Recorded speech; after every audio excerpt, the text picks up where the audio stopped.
나는 내가 우울한 사람인 줄 알았습니다.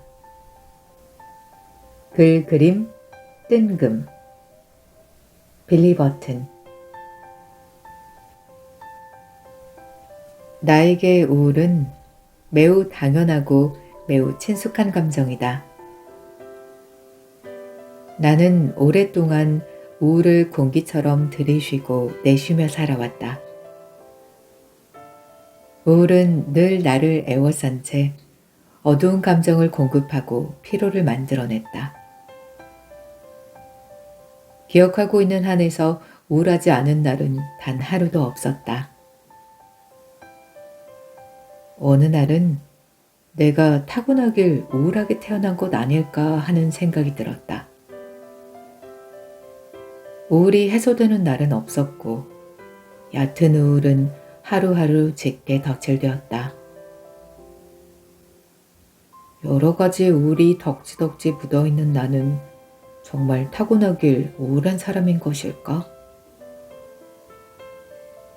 가만히 생각해보면 아무 이유 없이 우울한 사람은 없다. 날씨가 흐려서, 누군가와 말다툼을 해서, 몸 상태가 좋지 않아서, 우울에도 이유가 있고 원인이 있다. 그런데 나는 왜 영문 모를 우울 속에서 허우적대고 있는 것일까? 물론 나에게도 좋은 순간은 있었다. 소소하지만 즐거웠던 일들과 행복했던 일들이 분명히 있다. 그럼에도 나는 왜 내 삶이 우울하다고 생각하는 것일까?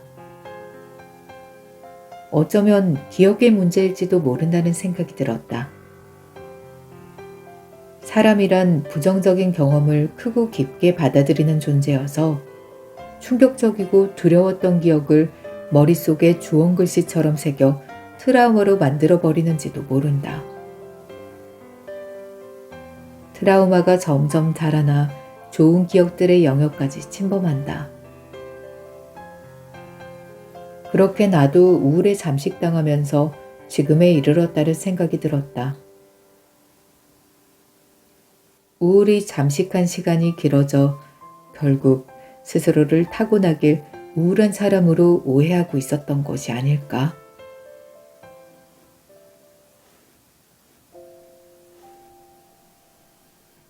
매일 밤마다 가위에 심하게 눌렸다. 잠을 제대로 자지 못하는 지경에 이르자 엄마는 상담을 받아보자고 했다. 그렇게 나는 정신건강의학과를 방문해 치료를 받기 시작했다. 가위 눌림은 표면적인 증상이고 마음속에 원인이 있다는 것이 의사 선생님의 판단이었다. 그 원인을 찾기 위해 심리검사를 진행하게 되었다. 나는 그날로 심리검사를 예약했다. 심리검사를 예약했다고 해서 모든 것이 수월하게 풀리지는 않았다.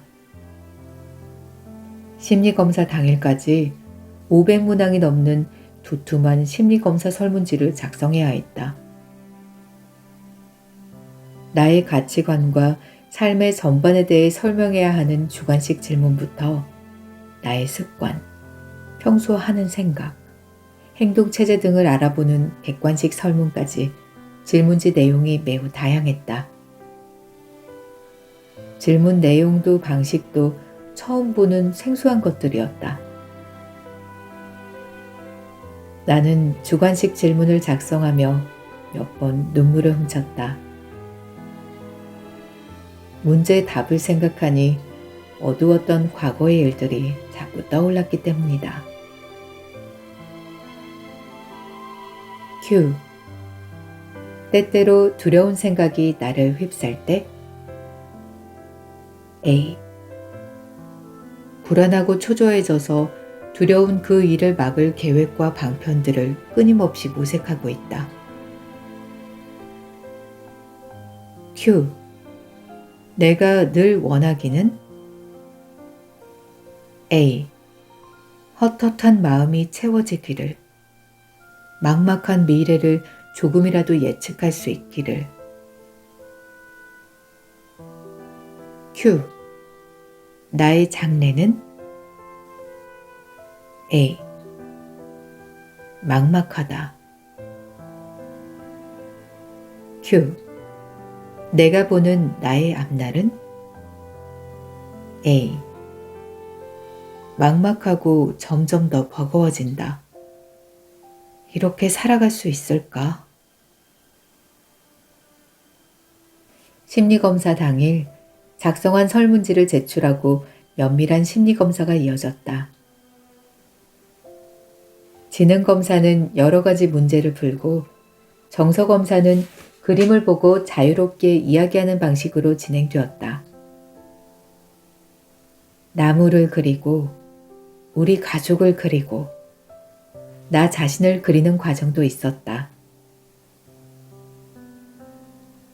심리 상담사님께서 기묘한 그림이 그려져 있는 카드를 보여주었다. 그 그림이 무엇으로 보이냐는 질문에 나는 모스매니어라는 다소 엉뚱한 대답을 내놓았다. 모스맨이 무엇인지 모르셨던 심리 상담사님의 입장에서는 당황스러울 법도 한데 그런 내색은 전혀 하지 않으셨다. 침착하게 옆에 있던 컴퓨터로 모스맨을 검색하셨고 아무렇지 않게 모스맨을 받아들이셨다. 모스맨을 담담하게 받아들이시는 심리 상담사님을 보면서 어쩐지 날 것 그대로의 내 모습을 드러내도 아무렇지 않게 받아들여 주시지 않을까 하는 기대감이 생겼다. 나는 자연스럽게 마음을 열었고 최단 시간에 최대로 말을 많이 한 날을 그날로 갱신했다. 장장 3시간에 걸친 심리검사가 끝나고 진이 다 빠진 상태로 집에 돌아왔다. 그리고 일주일 뒤 나는 기분 부전증을 진단받았다.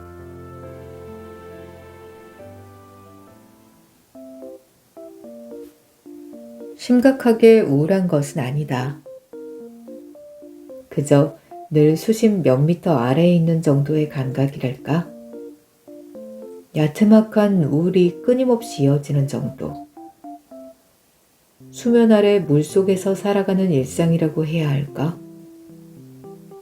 따뜻한 빛보다 차가운 심해에 더 가까웠다. 나는 마치 물속에서 움직이는 것처럼 느리고 답답하고 적막한 사람이다. 시야는 물장구를 치고 난 다음처럼 뿌옇고 흐렸다. 걱정이 많고 기분이 가라앉을 때가 많았다. 삶의 전반이 얇은 우울의 껍질로 뒤덮여 있다.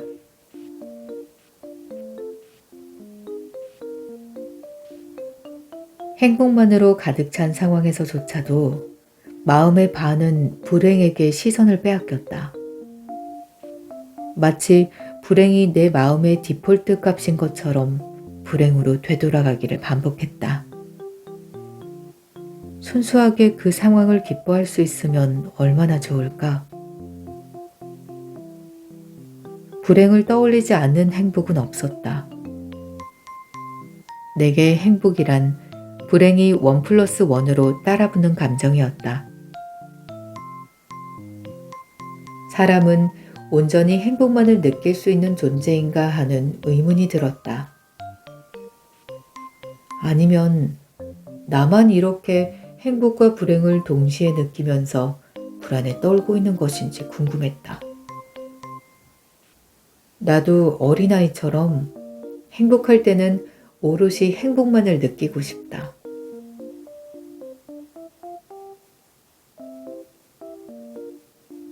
기분 부전증은 생소한 단어였다. 기분 부전증이라는 질환이 있다는 사실을 30살이 되어서야 알게 되었다. 그것이 현재 내게 내려진 병명이다.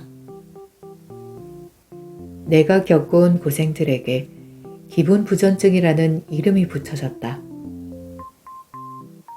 이름이 생기고 나니 추상적이었던 나의 고통들이 가족과 친구, 타인들에게 이해받기 시작했다. 내 상태를 치료할 방법이 있다는 사실도 알게 되었고, 치료를 위해 노력할 수 있게 되었으며, 무엇보다 더 나은 삶에 대한 희망을 가질 수 있게 되었다. 내 증상에 구체적인 이름이 있었을 줄은 꿈에도 몰랐지만, 결과적으로 나의 질환을 깨닫게 된 것은 다행이었다.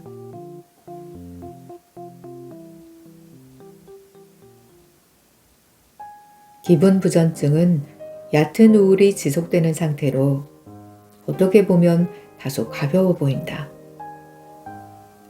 그러나 어느 순간 주요 우울증으로 치달을 수 있는 위험한 질환이다. 저조한 기분인 채로 쭉 살아가야 한다는 불편함을 차치하더라도 주요 우울증으로 발전될 가능성이 높다는 면에서 치료가 필요하다.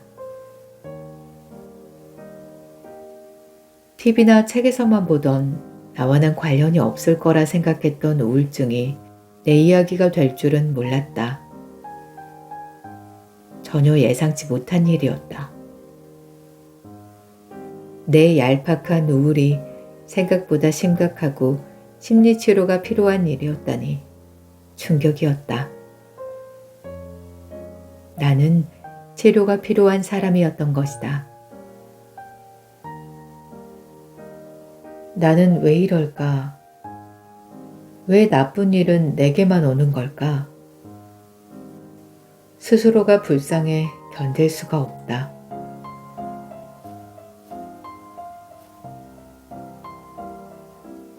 심리 검사 결과지를 확인했을 때 가장 눈에 띈 부분은 스트레스를 해소하는 방법을 배우지 못한 채 성장했다는 것이었다. 곰곰이 생각해보니 나에게는 스트레스 해소가 가능한 취미생활이 딱히 없었다. 취미생활이 아예 없는 것은 아니지만 뜨개질, 퀼트, 종이접기 같은 정적인 활동이 대부분이었다. 이 취미들은 스트레스 해소에 결정적인 도움이 되기는 힘들었다. 정적인 취미생활이 대부분일 수밖에 없었던 이유는 동적인 활동일수록 자극적이었고 보통 사람보다 예민했던 나는 몇 배 달하는 자극을 느꼈다. 순서에 맞춰 몸을 움직이는 것도 사소하게 걷는 것조차 쉽지 않았다. 신경이 곤두서서 온몸이 굳어 어색해져 버렸다. 결과적으로 소극적일 수밖에 없으니 운동을 잘하지 못했고 그로 인한 창피함도 고통스러웠다. 스트레스가 풀리지 못하니 우울이 쌓인다. 쌓인 우울 때문에 예민해진 마음은 스트레스를 해소할 수 있는 활동을 하지 못하게 방해하고 결국 스트레스는 풀리지 못한 채 다시 반복되었다. 끝없는 악영향을 생산하는 악순환이 거듭되었다. 이 예민함이 끝나는 날이 온다면 나도 스트레스를 해소할 수 있을까? 사실 뛰어다니거나 활동적인 뇌가 잘 상상되지 않는다. 누군가는 동적인 것으로 스트레스를 해소하겠지만 그게 과연 나에게 맞는 스트레스 해소법인가 하는 의문이 들었다. 아직 상상이 안 가는 것 투성이다. 이 얕은 우울에서 빠져나와 본 적이 없어서 시야가 맑게 갠 적이 없기 때문인 걸까?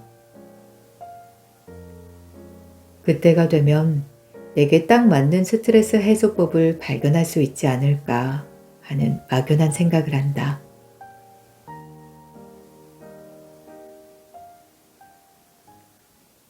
한 번은 의사 선생님께 반신반의하며 여쭈었다. 정말 괜찮아질까요? 의사 선생님께서는 단호하게 그렇다고 말씀하셨다. 얼마나 단호한지 정말 괜찮아질 거라는 생각이 들었다. 괜찮은 삶이란 무엇일까? 날이 좋으면 날이 좋다는 것만으로 마음이 따뜻해지고 나 행복해 라고 말할 수 있는 나날들이 이어지는 것 아닐까? 나는 이 옅은 우울을 걷어내고 나면 비 오는 날에 우산을 쓰고 장화를 신고 물 웅덩이 위를 첨벙첨벙 걷고 싶다. 산책을 하면서 만나는 강아지들과 사람들에게 어색함 없이 반갑게 인사하고 싶다. 돌아오는 길에 카페에 들러 향 좋은 커피 한 잔을 주문해 돌아오고 싶다. 위축되지 않고 아무렇지도 않은 평범하고 편안한 하루를 보내고 싶다. 내가 살아가고 있는 이 세상의 이 공기가 바뀔 수 있다. 우울하게 사는 삶이 당연한 것은 아니다. 이 말만으로도 마음이 희망으로 물들었다.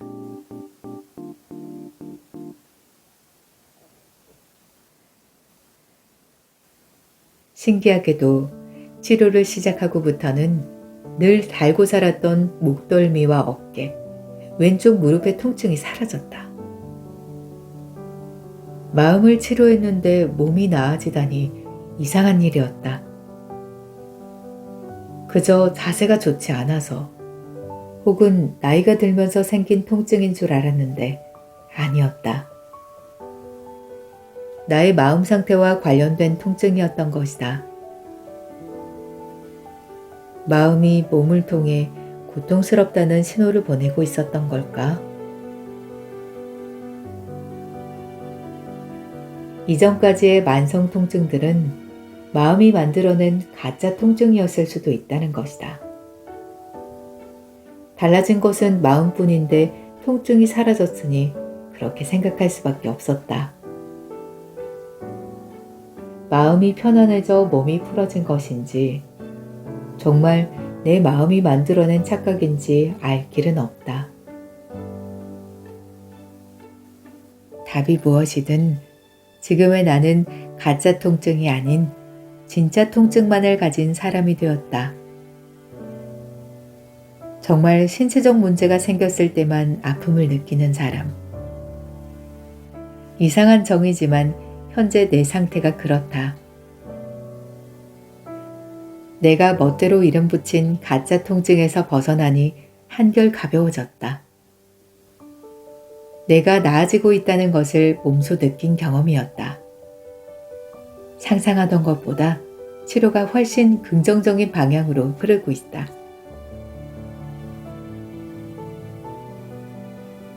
마음의 상처. 이미 깊은 괴로움 속에서 살고 있다. 마음도 몸처럼 상처를 눈으로 확인할 수 있으면 어땠을까? 제때 치료받을 수 있었다면 어땠을까? 몸에 약이 있듯 마음에도 약이 있는데 우리는 그 사실을 모른 채 하고 살아간다. 부끄러워하거나 숨겨야 하는 일이라고 생각하기도 한다. 몸이 아픈 것에는 민감하지만 마음의 통증에는 둔감하다. 둔감하기보다는 그게 통증인지 모른다고 해야 할지도 모르겠다. 통증을 인지하는 데까지 오래 걸리니 이 문제를 해결하는 것도 서툰 게 당연하다.